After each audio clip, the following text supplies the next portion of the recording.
Previously, in the Big God story, God's people were now finally free. After having been slaves in Egypt, God sent his servant Moses to answer their cries to be free. And they were. The king of Egypt had let them go. Back in Egypt, that same king thought about what had happened and was not happy. He thought about how he lost his slaves and became angry. He thought about how Moses had told him what to do, and he became even more angry. He thought about this God that he didn't know winning, and it made him furious. And he changed his mind about letting God's people go free. He decided instead to chase them down and get rid of them once and for all. The Pharaoh gathered his army and set after God's people.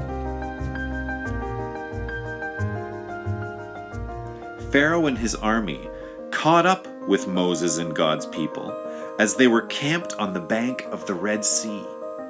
God's people were terrified. On the one side was an army, and on the other side was an ocean they couldn't cross.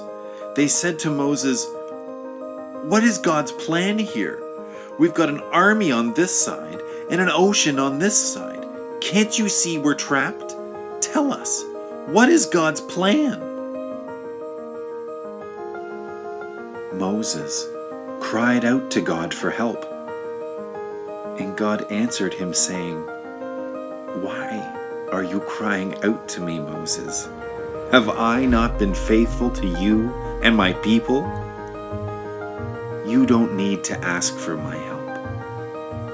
Stretch your hands over the water, and I will protect you."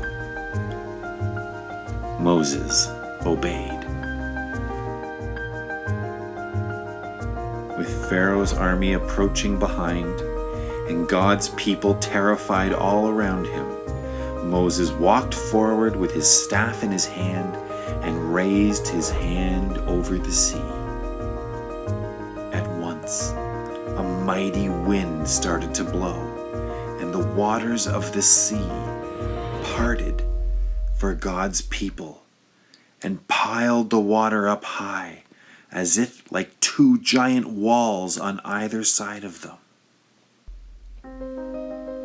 The sea that had trapped them was gone, and every single one of God's people walked across to safety on dry land. And no sooner had the last person crossed, the wind was gone. The waters came crashing back, and Pharaoh and his mighty army were washed away. God rescues.